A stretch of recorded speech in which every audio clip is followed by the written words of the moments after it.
The following is a paid program, and the views expressed do not necessarily represent the opinions of the management of this station, and the views and opinions expressed by the hosts, guests, and callers of this program are solely their own. They do not represent or reflect the views, policies, or official position of ACA, its affiliates, or its staff. ACA does not endorse any statements made during this broadcast. This is 1 in 31, Autism Today, a presentation from Anderson Center for Autism. 1 in 31, Autism Today, is a weekly show devoted to autism spectrum disorder. Good morning and welcome to Autism Today, 1 in 31, the weekly talk show on topics related to autism spectrum disorder. I'm your host, Eliza Bozensky, Chief Development Officer at Anderson Center for Autism. And on behalf of Anderson Center and Anderson Foundation for Autism, I want to welcome today two wonderful guests, Dan and Ben of Benergy1.com. Hello, gentlemen. Hello. Wow, we're so excited to be here. Yeah, we're happy to be here. Thanks for the chance to chat. Thank you. More than happy to chat, especially with you guys can't see who are listening, but the space these guys have set up for themselves for their podcasting studio is pretty awesome. If you're a gamer, you would like what I'm looking at right now, because it's a lot of really cool consoles and stuff. And I don't know what to call them exactly, but I know that they're cool. Right. When we were kids, we used to joke all the time. I used to give Ben a controller that wasn't plugged in. I'd play for him. And so that was us growing up. Yes. Ben, do you still think that's funny, or was that not funny It is anymore? still a little bit funny. I still have a picture of me when I was a kid playing Star Fox on the trampoline blanket. Yeah, well, he'd get too frustrated too quickly. And so I said, hey, like, I want him to win and have fun playing games. Yeah. So I just play for him, and he didn't know at the time that I was playing. And so he'd be like, I'm doing good. I'm like, yes, you are, Ben. You're right. Nice big brother energy right there. Yeah. Very nice. I love that. So I know you're a little older, Dan, between the two brothers, and so that's a nice segue into one of the things I wanted to talk with you about and hear from both of your perspectives about today, which is what it's like having a brother, whether it's, having a brother when you're Ben and Dan is your brother, and when you're having a brother when you're Dan and when it's Ben is your younger brother. What's the age difference between the two of you? Yeah, so from my perspective, it's 3 years younger. Ben's 3 years younger than me. And then we have one more older brother, and Glenn is 3 years older than me. So there's three both ways. But Glenn's not on the podcast. So. No. So I say all the time, Glenn, definitely still a part of our lives. We love him to death. Great brother. For Ben and Glenn, 6 years apart, right? There's enough gap there. There's no school overlap. There's no friend sharing.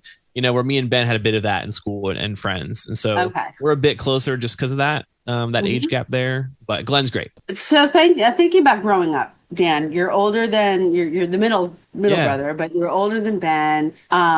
You're growing up, you're going through all the trials and tribulations of elementary school and middle school and high school.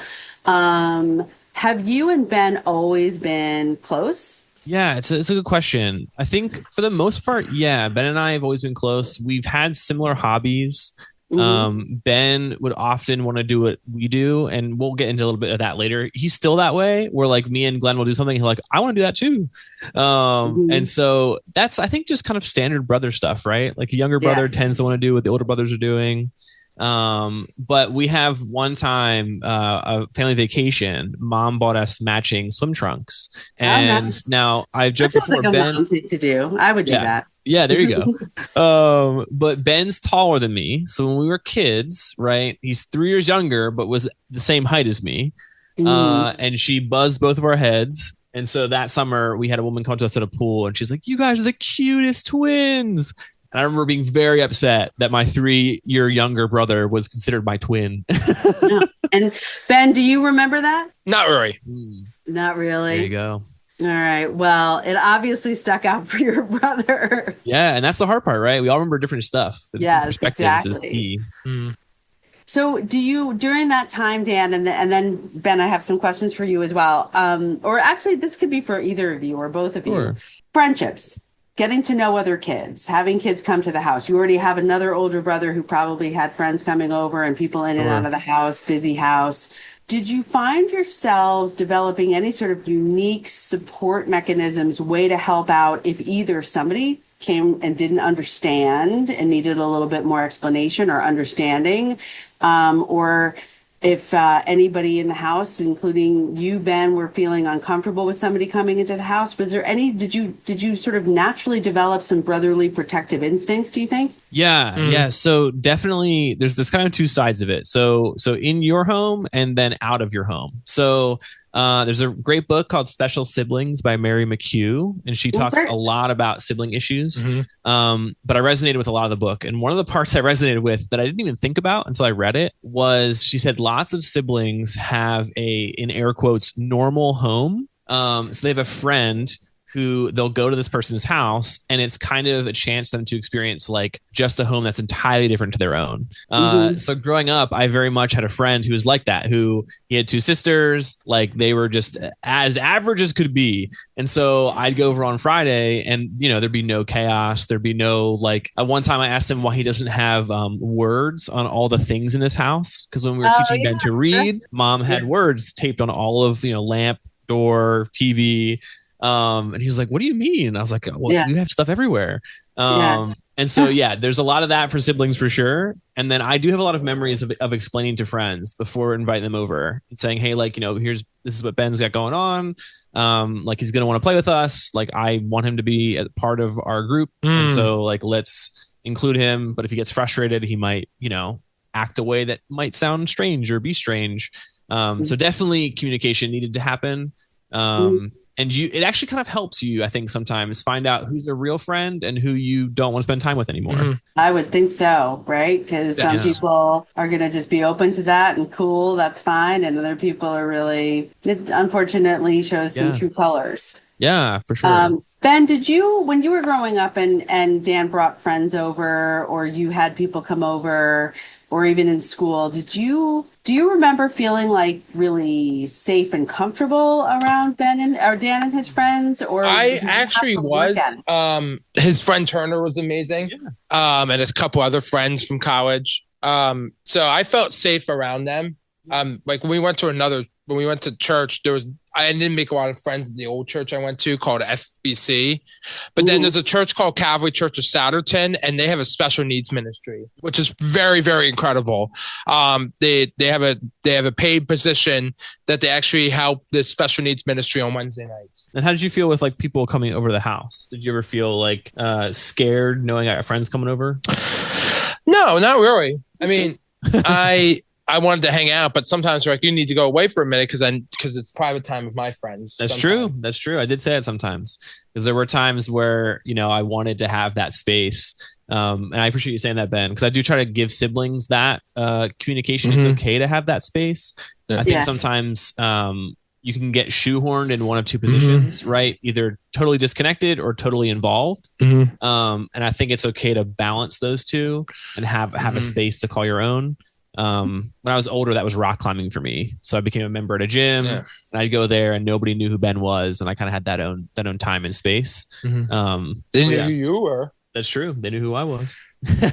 So Ben, you just talked about something that I want to ask you more about. At the church that I think that you attend now, or at least most recently did, you said that they took a really different approach to supporting people with special needs. That you appreciated. So it sounds like there's a person with a paid position, and I think that's great. And in fact, Anderson Center has a consulting team that one of the things that they do is they try to provide training to as many businesses, churches, hospitals, schools, as many places as they can get to, even banks and gyms, to help them become more autism supportive. Can you describe a couple of things at the church that this person does that really have, like, that has been really, that's changed your experience about wanting to be there? I think it really changed that the one church that we went to had no special needs ministry. And I remember talking to the church before and they were like, we really don't have time to do this. And it was very frustrating. And then when I went to Calvary, I'm like, Mom, why don't go here? So we left the other church and now we go there, and we've been there since 2016. And it's been amazing. Yeah, I think, great. Yeah. We've been there for a long time. I think churches sometimes struggle because they tend to ask the families or the parents to run those programs, which is never what should happen. Like the parents also need a break, and they need their time, and they need to, get plugged in regardless of what religion you are, right? Like it should not be their responsibility. They're there for their, to do their thing too. Yeah. Yeah. And so that happens all the time. And so, you were just going there personally, right? For their bridge program. Yeah. And then mom and dad started going there on Sundays. And I think that's a good message to anyone in charge of any kind of organization, is like, if you want people in the door, right, you need to think about the whole family, not just the one person. And so we left a church because there was nothing for Ben. And sometimes people say like, oh, it's not worth the investment because maybe there's not that many people. But it's like you lose a whole family because you're not taking that time to show that you care. I think that's a really valid, really great point. And that's the reason why our consulting and training business exists, is because we were hearing repeatedly from families that I can't go to the gym. I can't go to the bank. I can't go grocery shopping. Every single time I leave my house becomes a stressful experience because I cannot take my child with me. Or if I do, I know I have to have one foot out the door at all times. Yeah. Just in case somebody gives me a sideways look or asks about whatever's going on. Or so I think that type of, I agree with you that type of thinking is really important to the progression of our society as we move forward. So I'm glad you brought that up. Thank you. Yeah. No, I just wanted to say real quick, while you brought up training, I loved working at Dorney Park. And I remember one time I love Dorney Park. That place is cool. Yeah, we love that. Ben's been going there for years and years and years. Yeah, so I used to work at Dorney Park. Ben. Go ahead. And when I was working there, I've met families, and I've came up to one family and I said, does your son have autism? They said, yes. I said, I do too. And I took him through the dinosaur exhibit. And the mom's like, you need to meet this Ben right now. And he goes, is he having a meltdown? No, he's having a great time before he had the meltdown. Yeah. So Ben's been able to help a lot of families in that way, which has been really cool. Yeah. We have quite a few stories of Ben. I'm always worried that he's going to ask, does your son or daughter have autism, and then be wrong. I'm worried about the social interaction that might come from that. Ben has yet to be wrong, which is great. So he can really see some of those signs and those cues, and he's able to kind of step in before meltdowns happen, and just kind of redirect. I was going to say, and what do?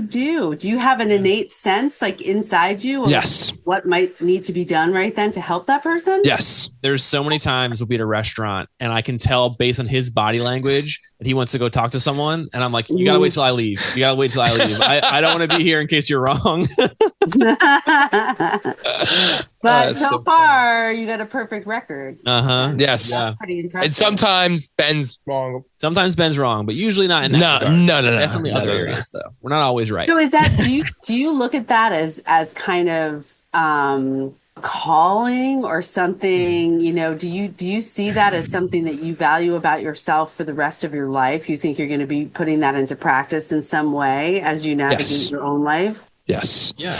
Because I really love giving back to parents, and I say all the time, call my mom, and I give my mom's cell phone number all the time that random parents that have a son and daughter with autism. I'm like, I was on Made of the Mist in New York, and I met a family with autism, and I said, here's my mom's number, give her a call. Yeah. And Ben, talk about what you do right now full time. To every referee, umpire, and judge in high school sports, we want to say, we see you. We see everything you do for us that goes unnoticed. We see the positive role models that you are. We see the way you get unfairly criticized just for doing your job. The truth is, we couldn't play without you. So thank you for investing your time in us. Thank you for protecting the integrity of the game, no matter what.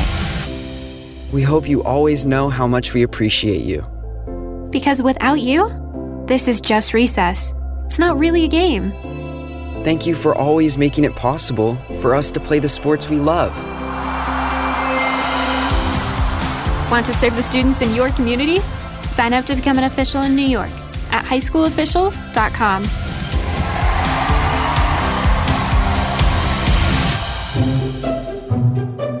And now, 1 in 31, Autism Today, continues on Fox Oldies 98.9. This is a weekly community affairs presentation from the Anderson Center for Autism. In New York, and I met a family with autism, and I said, here's my mom's number, give her a call. Yeah. And Ben, talk about what you do right now full time. Thanks. So I do public speaking for autism. Yeah. Oh, great. And I was after being on the Ellen show, schools reached out and they said, come share your story. And I said, okay. And then I said, I want to turn this into full time. And then in 2021, we turned it into full time. And we've been doing 600 presentations since 2021. Yeah. Whoa, congratulations. Yeah. That's amazing. So it's been crazy. But even in that same regard, right? Like Ben really, because he's kind of already doing that because he wants to advocate and he wants to bring awareness. And so going into schools and kind of telling students these stories, he helps other kids be in those moments, see those moments, and understand, why behaviors are happening. Because all too often, if you don't know someone with autism, you see strange behaviors. You don't know what box to put that in. But me and Glenn, we see somebody doing something strange, or like we're cut off in traffic. We're like, hey, look, person might be on the spectrum. You don't know. Ben drives. You got to give a little grace because you don't know. Yes, we say that a lot. We say, especially when we're out doing trainings in the community, start with you don't know what you don't know. You don't know at least half of the situation that you think you're observing. And so people ask me a lot, what can I do if I see somebody having a meltdown in public, or if I see somebody that looks like they're struggling, what should I say? And a lot of times my answer is, just stay nearby for a couple minutes and really try to get an understanding of what's going on, and then ask if they need help. And the other key thing that I'm curious your thoughts on this. I always think it's okay to ask, do you need help? Can I do something? But if that person says, I'm fine, or no, thank you, then it's okay to also just walk away and say they're handling this the way they want to handle it. They don't need me. And that's another place where I think we sometimes struggle as humans, is that we feel like, no, I could help. Well, not always. Sometimes helping is just, or stand next to the person's groceries they had to put down to help their child so that nobody's taking their groceries away while that, gets resolved, whatever it might be. So I think that's cool. Ben, do you have a favorite speaking engagement that you've done so far? I've done Chick-fil-A's corporate office in Atlanta. Yeah. That sounds pretty cool. Did they serve you food? I was going to say that. That's a good follow-up question, Ben. Yes, they did. We'll talk about it a little bit. Yeah. The food. Yeah. Now? Oh, yeah. Okay. Sorry, I thought you told me. I'm like, you talk about it every day, all day. I'm shocked you don't talk about it. I do want to talk about it. I'm sorry. Okay. So I do want to talk. Yeah. So there is at the corporate office, they have unlimited Chick-fil-A. They have unlimited milkshakes. And it is the best thing. Yeah. So just their cafeteria that you go to is just, you can just get as much Chick-fil-A as you want. Yeah. So it's a good thing we don't work there. We would look a lot different.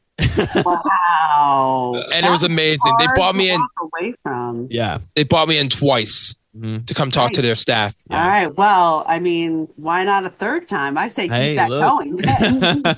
I told him if they bring us back, we'll do it in store credit this time, because we go there enough that you can pay us in just gift cards. Just take the chicken.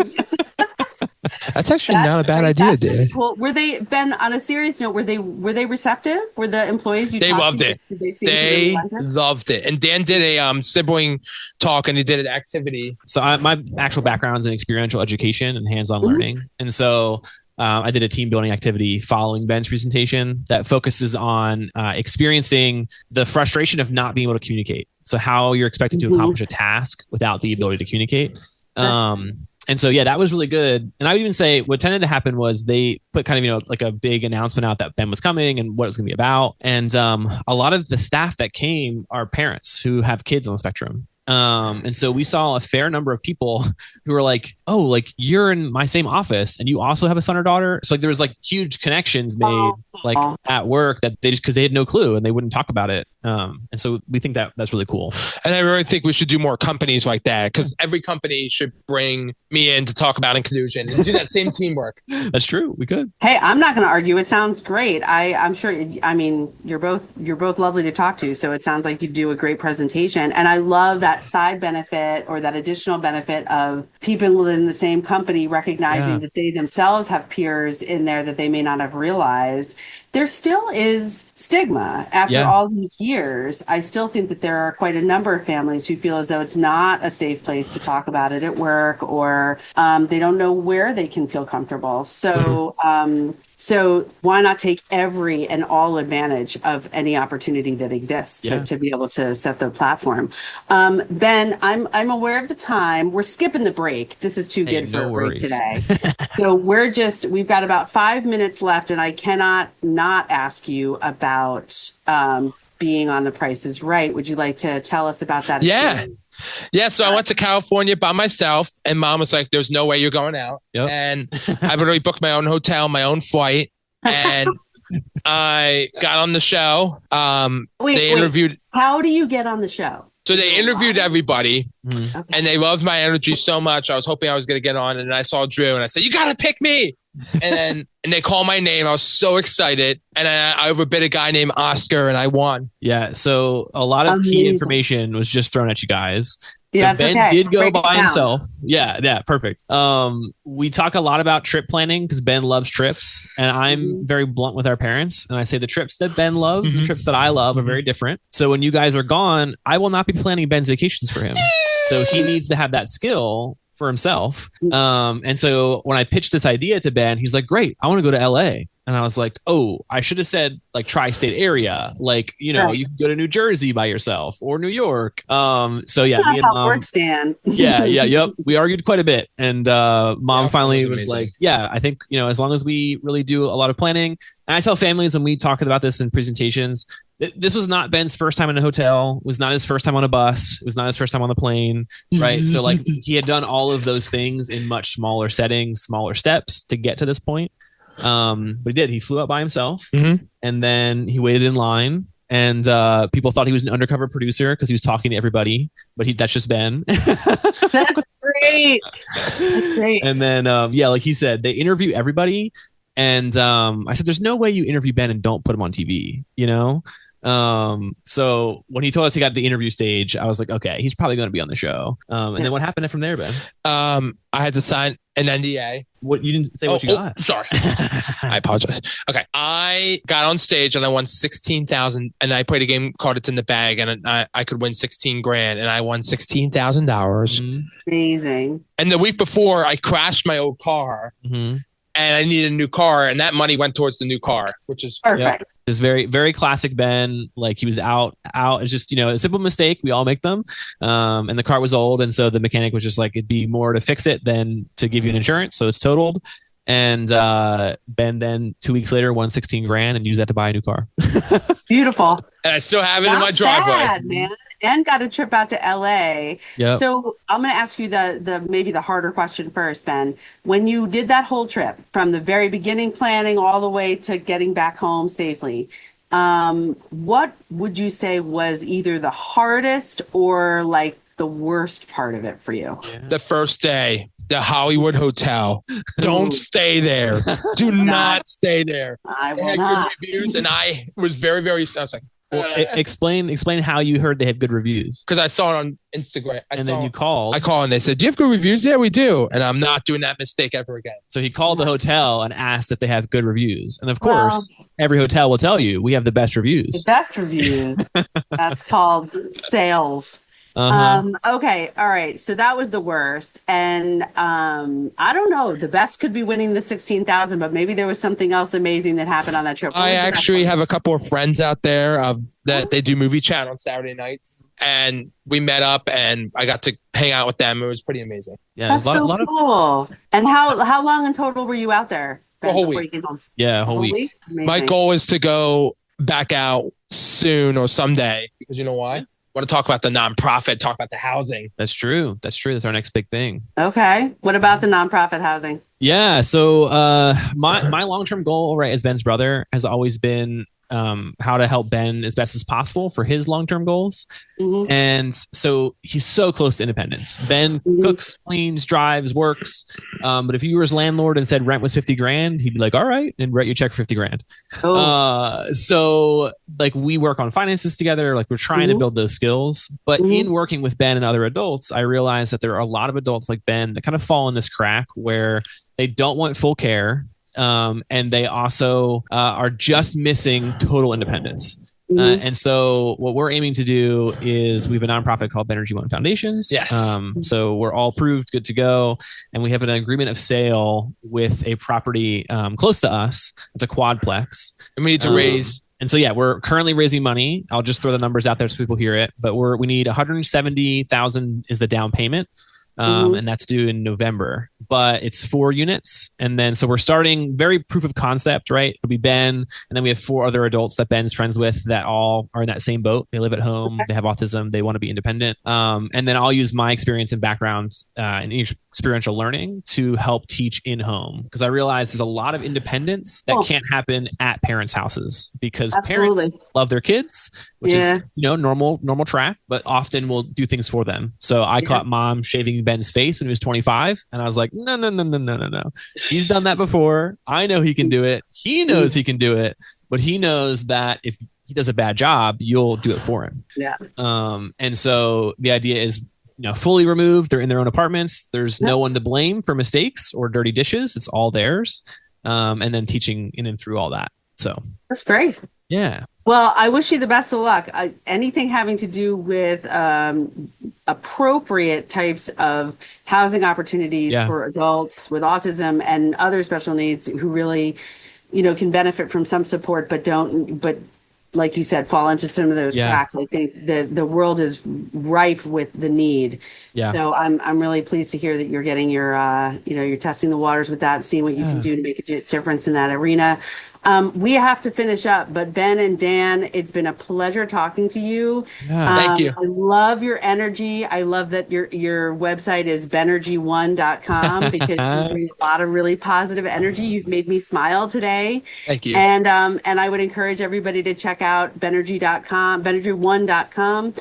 For more information and also to book you as a speaker. Ben, sounds like you're ready to go. Yeah.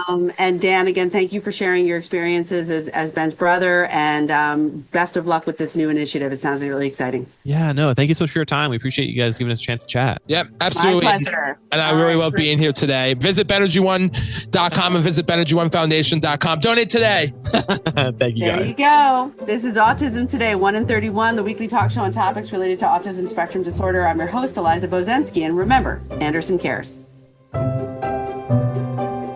You've been listening to 1 in 31, Autism Today, a weekly presentation from Anderson Center for Autism. Join them for another edition of the show next weekend.